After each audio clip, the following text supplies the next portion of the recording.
그렇기 때문에 우리가 창세기를 공부하면서 그런 신앙들이 우리 마음속에 계속 좀 불타올랐으면 좋겠어요. 정말 성령께서는, 우리 주님은 뭐죠? 불과 성령으로 인쳐주신다. 세례를 주죠. 성령을 받은 사람, 정말 불타오르는 열정으로 진리를 직면하고 진실을 직면하고 살아가는 저와 여러분 되셨으면 좋겠습니다. 이건 싸움이에요, 여러분. 싸움이에요. 인생은 광야다. 왜 광야야? 이렇게 좋은 옷도 많고 좋은 집도 많고 배부르고 등 따시고 이런 길이 있는데 왜 자꾸 인생을 광야라 그래? 그 싸움 가운데, 그 위기 속에서 우리는 항상 산다는 거예요. 그 위기가 바로 우리 존재의 자리라는 걸 잊지 않으셨으면 좋겠습니다.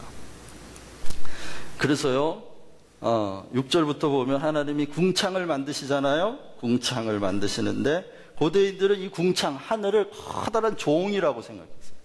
그런데 희한하죠? 이 종이라고 하는 것, 궁창을 옛날 사람들은 이렇게 말랑말랑한 무슨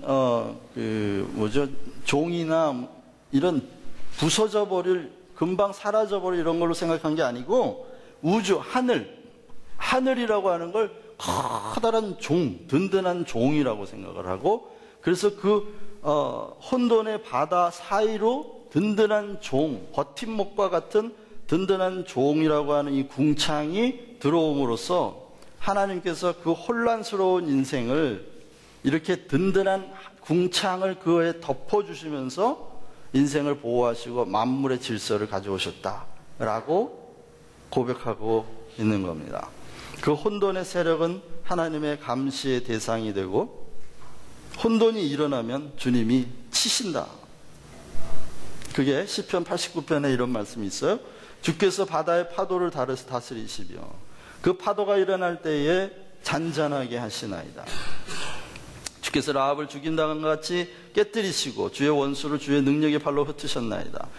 어느 날 예수님이 제자들과 배를 타고 가는데 풍랑이 막 이니까 제자들이 막 죽겠습니다 하고 깨우면서, 우리가 이렇게 죽게 되었는데 왜 잠만 주무십니까? 그러죠. 그래서 예수님이 뭐라 그래요? 이 믿음이 적은 자들아. 그리고 일어나셔서 어떻게 해요? 풍랑을 꾸짖으세요. 풍랑을 꾸짖으셨다고 지금 복음서 기자가 적고 있는 이유가 뭐예요? 예수가 누구다? 그가 창조주다. 그가 바다를 만드신 분이에요. 그 혼돈의 바다 가운데 궁창을 열으신 분이 바로 예수다. 그 신앙 고백으로 적고 있는 거예요, 그거를. 그런데 그게 믿어지지 않으면 우리 삶에 혼돈과 공허가 찾아왔을 때 또 어떻게 해요? 그 위험한 요소를 분석해서 찾아가지고 뭐가 선이고 뭐가 악인지, 뭐가 잘못됐고 뭐가 옳은지, 그래서 잘못된 걸 제거해서 위험을 제거하는 방식으로 또 삶을 살아가게 될 테니까. 그렇게 살지 말자는 거죠. 어떻게 해요?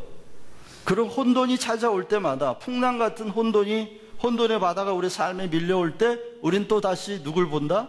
바다를 꾸짖으셨던 예수 그리스도를 바라보자. 생명의 주인입니다. 그분이 헤쳐가는 능력이 바로 우리의 삶을 지켜준다 하는 고백을 가지고 있는 것이죠. 그래서 그 궁창이라고 하는 것, 하늘이라고 하는 것은 어떤 것이냐? 우리를 안전하게, 혼돈의 바다를 둘로 가르잖아요. 윗물과 아랫물로 나누어가지고. 윗물과 아랫물을 나누어서 그 커다란 종이라고 생각했던 하늘을 덮어주셔서 윗물이 아랫물로 침범하지 못하도록. 또 물의 경계를 정하시죠?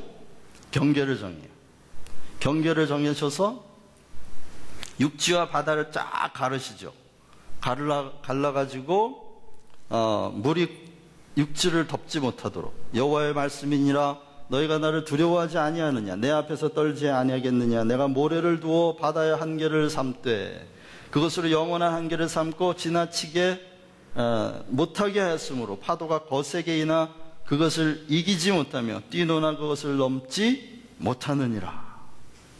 하나님이 경계를 정하셨어요. 그 혼돈이 넘어오는 경계를 정하셨다. 다시 말하면 그 혼돈마저도 하나님의 다스림 속에 있다. 하나님이 경계를 딱 정하시는 게 얼마나 중요한지 몰라요?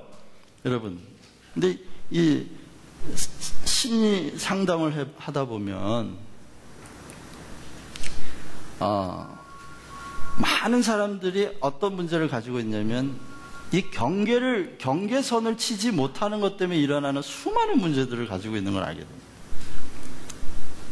경계를 못 쳐요. 그러니까 울타리가 없어요. 그리고 삶의 경계가 없어요. 다시 말하면 네 거 내 거가 없어요. 너와 나의 한계가 없어요. 특히 한국 사람은 너도 없고 나도 없고 뭐만 있죠? 우리만 있다 말씀드렸잖아요. 마누라도 누구 마누라? 우리 마누라. 심지어는 부인까지도 공유하고 공동 소유로 얘기해야만 겸손한 것으로 받아들여지는. 그래서 경계가 없어요. 경계선이 없는 사람들이 한국 사람들이 대부분입니다. 그러면 생겨나는 문제가 뭐겠어요? 네 거 내 거가 구분이 안 되기 때문에 너와 나라고 하는 자리가 분명하지 않기 때문에 생겨나는 수많은 문제가 있어요. 예를 들면 아이들이 어릴 때 부모님이 방문을 못 잠그게 합니다. 그리고 부모님은 막 방문을 콱콱 열어요. 뭐 하니? 이러고. 경계선이 없어요. 왜냐하면 우리가 수직적 구조 안에서 살기 때문에 위에서 다 들여다봐야 돼. 이렇게 위에서 다 들여다보고 있기 때문에 뭐 옆에 이렇게 울타리 있는 건 있으나 마나요. 위에서 다 내려다보고 있어요.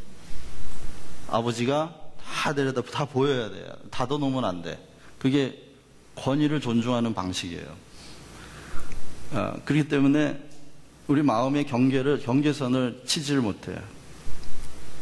그러니까 네 거 내 거 구분이 안 되니까 남의 일에 감나라 배나라 하지 마라 이런 속담이 있잖아요.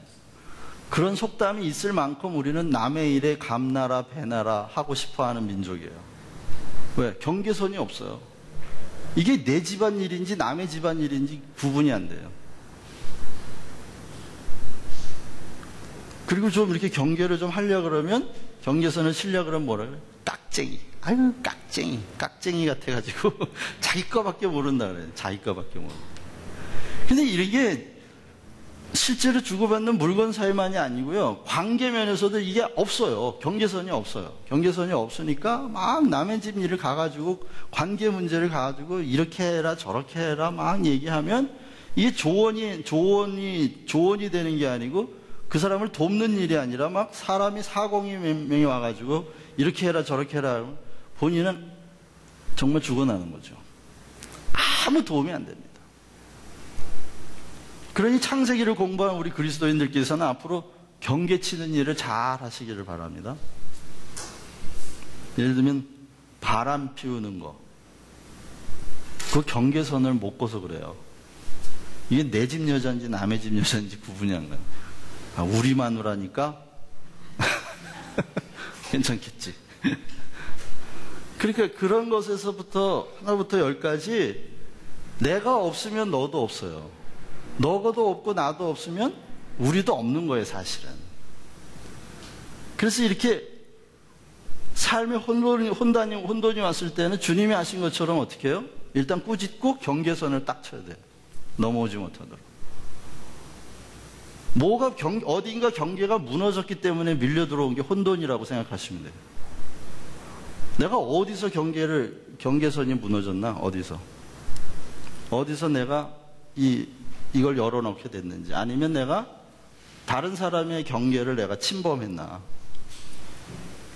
그 경계선이 정신적이고 또 영적으로 아주 건강하게 잘 쳐져 있어야만 우리는 너와 나의 건강한 관계를 통해서 살아갈 수가 있습니다.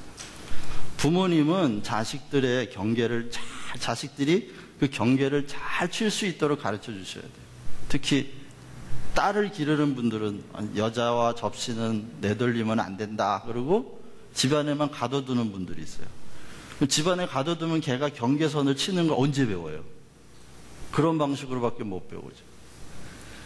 그러니까 자기의 경계를 딱 치고 그를 자기를 보호하도록 경계를 치는 법을 가르쳐 줘야 되는데 시집 갈 때까지 집에다 가둬놔요.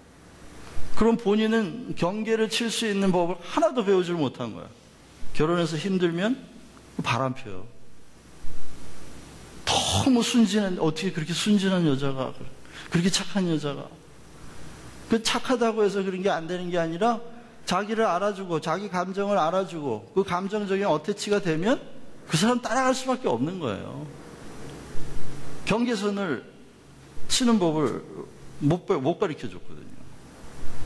근데 주님이 창세기에서 왜 혼돈의 바다 가운데에 궁창을 두고 그리고 경계를 세웠다고 말하고 있는지 우리가 좀 깊이 생각해 봐야 될 것 같습니다.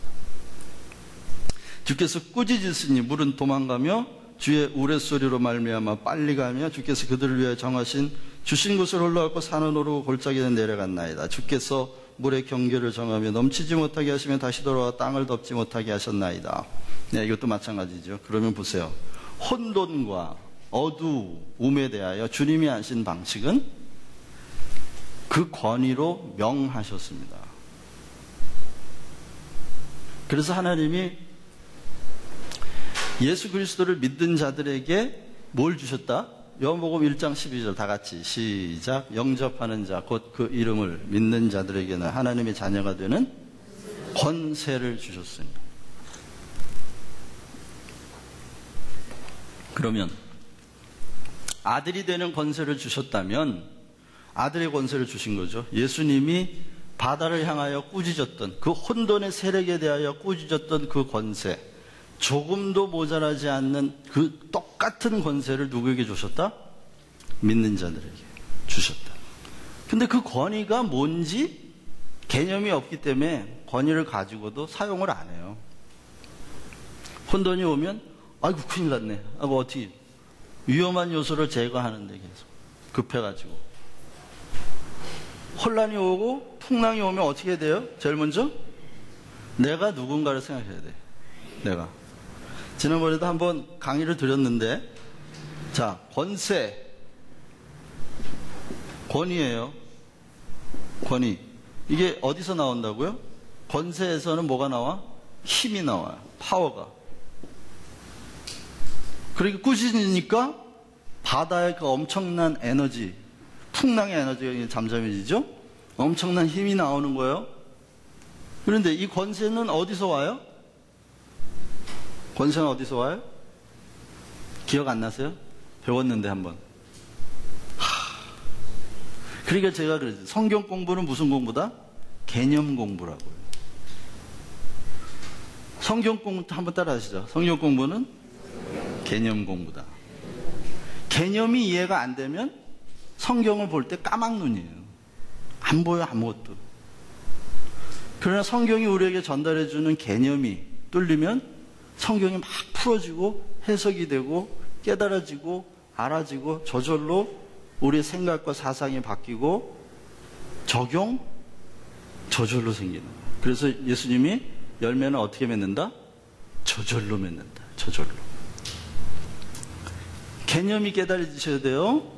그래서 지금 이렇게 하는 것 개념을 가르쳐 드리는 게 개념. 왜 힘이 권세 앞에 굴복하느냐 하는 거예요. 하나님이 말씀으로 세상을 천지를 창조하셨다. 그래서 예수님이 뭐라 그래요? 요한복음 12장을 보면 아버지의 명령이 영생인 것을 아노라. 명령. 뭘 말하는 거죠? 명령은 권세를 말하는 거예요. 권세. 그 백부장의 비유가 나오죠. 백부장이 하인이 병들었다고 사람을 보냈어요. 그랬더니 예수님이 내가 가서 고쳐줄게. 그리고 가자. 그랬더니 내 집에 들어오는 것을 제가 감당을 못합니다. 저도 부활을 가진 자라. 그냥 여기서 주님이 말씀만 하시면 병이 나을 줄 믿습니다.